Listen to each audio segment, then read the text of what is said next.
नमस्कार दोस्तों, मैं जेएस कुमार से रियल क्लासेस के ऑनलाइन प्लेटफॉर्म पर आपके लिए लेके आया हूँ 10th क्लास की मैथ। और सबसे पहला चैप्टर है अपने पास वास्तविक संख्याएं। कौन सी संख्याएं? वास्तविक संख्याएं।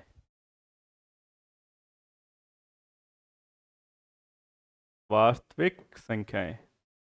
जैसा कि आपको पता है कि अपने कोचिंग का नाम ही है रियल क्लासेस। कौन सी क्लासेस? Real classes. तो इसको वास्तविक संख्याएं, तो मैथ वालों ने सोचा कि पहला चैप्टर ही रियल नंबर। कौन सा नंबर? Real number. इसको इंग्लिश में कहेंगे अपन रियल नंबर। अब क्या होता है ये रियल नंबर?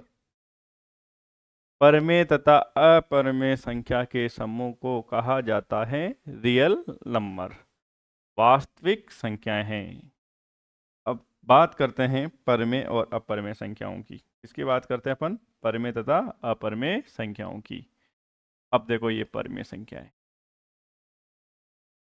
परमेय संख्याएं। अब बात करते हैं दूसरी अपरमेय संख्या की।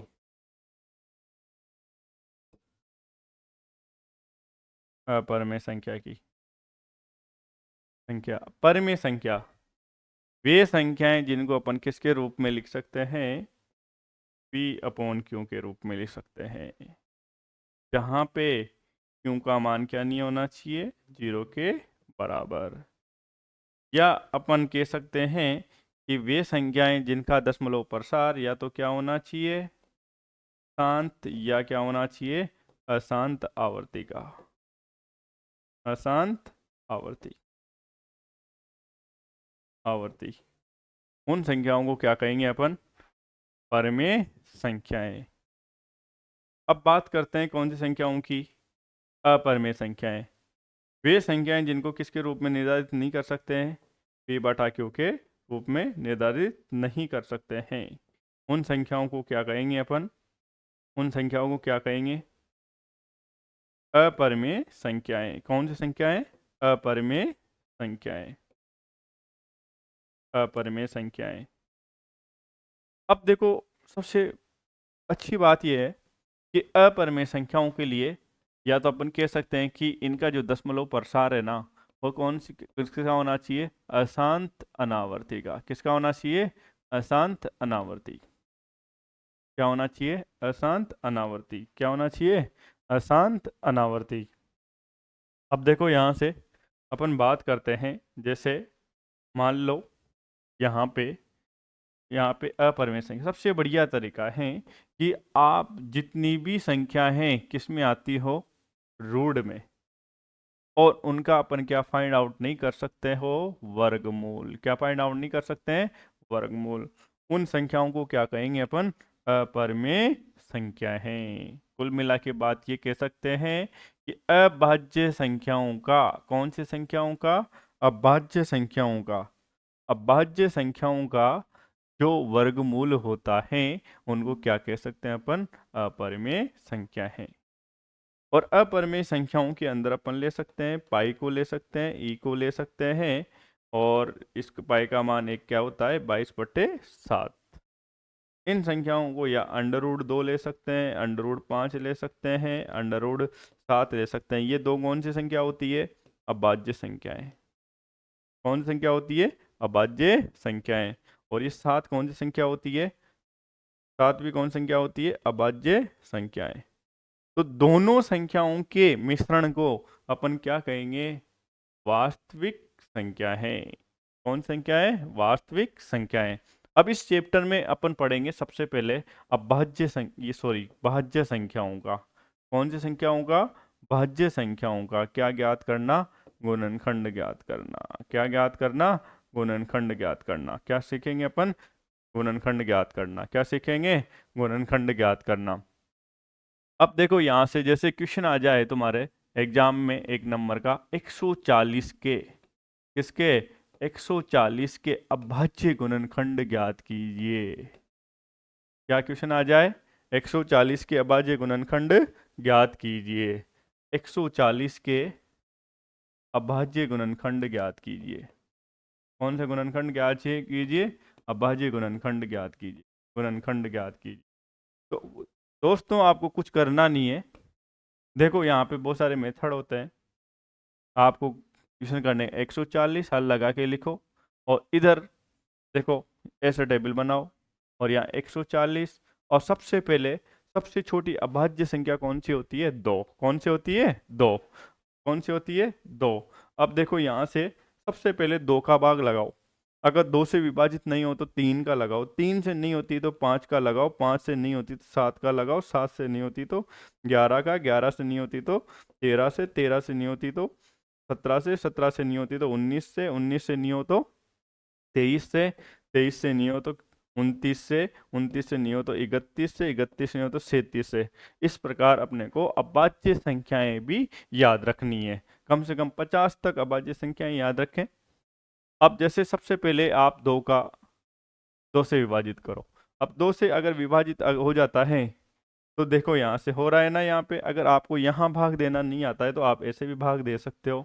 140 में किसका भाग देना है अपने को? 2 का। किसका भाग देना है आपको? 2 का। अब देखो यहाँ से 2 का भाग देंगे, 7 दूनी 14। अब देखो यहाँ 4 में से 4 गए तो कितने? 0। 1 में से गए तो 0। अब देखो ऊपर से क्या उतारेंगे? 0। अब 0 में कितनी बार भाग जाएगा 2 का? 0 बार। तो देखो यहाँ से शेषफल कितना आ गया? 0। तो 140 में 2 का भाग कितनी बार? 70 बार। अब फिर 2 का भाग लगाओ। किसका भाग लगाओ? 2 का। जैसे 2 का भाग लगाएंगे, 2 का भाग लगाएंगे अपन, तो देखो 2 का भाग लगाए कितनी बार गया? 35 बार। फिर 2 का भाग लगाएंगे, अब 2 का भाग जाएगा क्या? नहीं जाएगा। अब किसका भाग लगा के देखेंगे? 3 का। फिर किसका लगाएंगे? 5 का। 3 का भाग भी नहीं जा रहा तो किसका लगा देंगे अपन? किसका लगा देते हैं अपन? किसका लगा देते हैं भाग अपन? 5 का। 5 का कितनी बार? 7 बार। 7 का कितनी बार? 1 बार। तो ये अपने को शेषफल क्या बचाना चाहिए लास्ट में? 1। जैसे शेषफल अपना 1 बचता है तो समझ जाओ कि अपना अभाज्य गुणनखंड कंप्लीट हो गया है, जो संख्या दे रखी है। अब देखो इसको अपन लिख सकते हैं, 2 कितने टाइम्स आ रहा है? 2 बार। तो 2 की घात 2। 5 कितने टाइम आ रहा है? 1 टाइम। और 7 कितनी बार? 1 बार। तो दोस्तों ये हो गया अपना 140 के अभाज्य गुणनखंड। एक बार और देखेंगे, क्वेश्चन आएगा अपना कि 140 के अभाज्य गुणनखंड ज्ञात कीजिए। किसके गुणनखंड? 140 के अभाज्य गुणनखंड ज्ञात कीजिए। तो सिंपली अपने को इस तरह से टेबल बनानी है, और यहाँ पे सबसे पहले जो भी संख्या दे रखी हो उसमें किसका भाग देना है? 2 का। अब देखो 3 संख्याओं का भाग तो आप डायरेक्ट याद रखो, भाजकता का नियम, 2 का, 3 का और 5 का। अब वो कैसे याद रखेंगे? देखो, जिसके इकाई के अंक में, जिस भी संख्या के इकाई के अंक में कौन सी संख्या आ जाए बेटा? सम संख्याएं। कौन संख्या आ जाए? सम संख्याएं। तो समझ जाओ कि वह संख्याएं पूर्ण रूप से, कौन से रूप से? पूर्ण रूप से। कौन से रूप से? पूर्ण रूप से। किससे विभाजित हो जाएगी? 2 से। किससे विभाजित हो जाएगी? 2 से। किससे विभाजित हो जाएगी? 2 से। अगर उस संख्या में इकाई अंक सम नहीं हो तो फिर अपन ट्राई करेंगे 3 से भाजकता के लिए। किससे भाजकता के लिए? 3 से भाजकता के लिए। और 3 से भाजकता का नियम होता है कि यदि संख्या के अंकों का योग करने पर, यदि संख्या के किसमें? यदि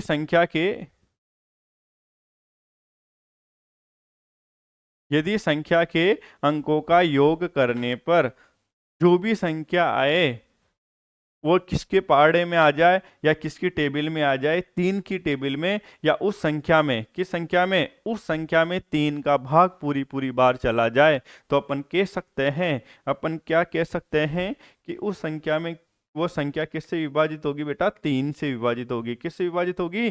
3 से विभाजित होगी। तो ये नेम चलता है किसका? 3 से विभाजकता का, 3 से भाजकता का। जैसे मैं आप एक एक करके बताता हूँ क्वेश्चन। जैसे क्वेश्चन आ गए 123, क्या लिखा बेटा? 123। अब 123 में देखो यहाँ पे सबसे पहले अपने को चेक करना है कि अपने को क्या चेक करना है? अपने को क्या चेक करना है कि 2 से भाजकता हो रही है या नहीं हो रही है। तो देखो इकाई अंक बताओ आप, सबसे पहले इकाई अंक देखो। इकाई अंक सम है क्या? 3 नहीं है ना, तो 2 से तो ये संख्या विभाजक नहीं होगी। अब किस में चलेंगे अपन? 3 में। किस में जाएंगे? 3 में। 3 में चलने के लिए अपने को सबसे पहले देखेंगे कि इनका अंकों का योग करके देखो। किसका योग करके देखो? अंकों का योग।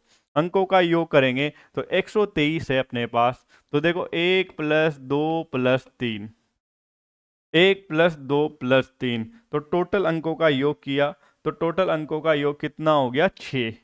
अब आप ही बताओ 6 3 के पहाड़े में आता है या नहीं आता? आता है ना। तो आता है तो बताओ, अपन कह सकते हैं कि ये कंप्लीट रूप से, ये जो संख्या दे रखी है ना आपको, ये कंप्लीट रूप से किससे डिवाइड हो जाएगी? 3 से। तो 3 चौक 12, 3 चौक 12। अब किस में? 3, 3 एकम 3। तो इस तरह से अपन किसका नेम सीख सकते हैं? 3 से भाजकता का। किसका भाजकता का? 3 से भाजकता का। 3 से भाजकता के बाद अपन को रूल याद रखना है 5 से भाजकता का। 5 से भाजकता का तो देखो बहुत इजी रूल है, कुछ भी नहीं करना।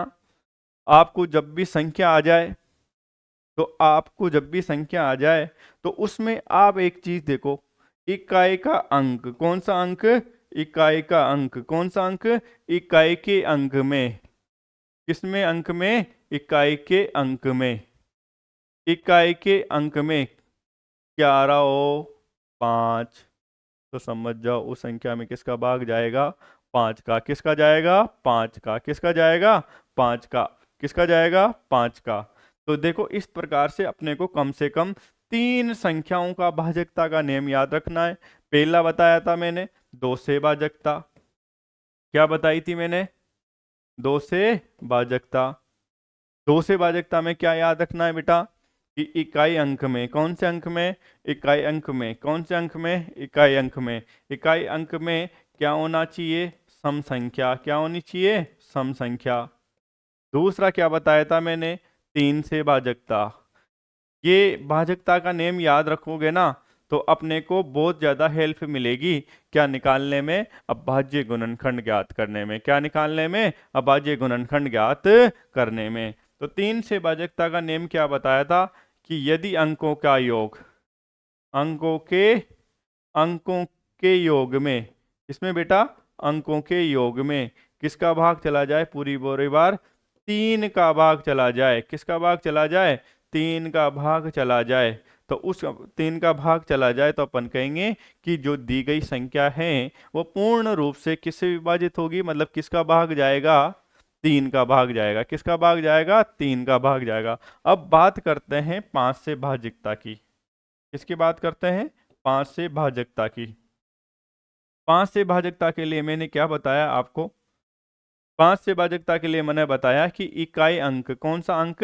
इकाई अंक। इकाई अंक में क्या होना चाहिए? 5 होना चाहिए। क्या होना चाहिए? 5 होना चाहिए। तो इस प्रकार अपन क्या कर सकते हैं? इस प्रकार क्या कर सकते हैं अपन? इस प्रकार क्या कर सकते हैं? इस प्रकार अपन देख सकते हैं कि इस प्रकार अपन देख सकते हैं कि 2 से 3 का और 5 से भाजकता का नियम दे सकते हैं। जैसे एग्जाम्पल देखो, एग्जाम्पल देखो यहाँ से, एग्जाम्पल देखो यहाँ पे। जैसे मान लो एग्जाम्पल है अपने पास, एग्जाम्पल है 156। कितना? 56। 156। अब 156 है, 156 में अपन देखेंगे 2 का भाजकता है या नहीं है। देखो यहाँ पे सम अंक। कौन सा अंक? सम अंक। सम अंक क्या आ रहा है बताओ? सम अंक आ रहा है ना, तो अपन कह सकते हैं इसमें किसका भाग जाएगा? 2 का। अब 6 का देखेंगे, सॉरी किसका देखेंगे? 3 का। 6 और 5 कितने? 11। 11 रे कितने हो गए? 12। आपको लगे कि 12 भी बड़ी संख्या है मेरे लिए, तो फिर अंकों का योग कर लो। 1 + 2 कितने हुए? 3। तो 3 में बताओ, 3 3 के पहाड़े में आता है नहीं आता? आता है। तो अपन कह सकते हैं कि ये जो दी गई संख्या है इसमें 2 से भी विभाजित होगी, और किससे विभाजित होगी बेटा? 3 से भी विभाजित होगी। आया समझ में थोड़ा थोड़ा?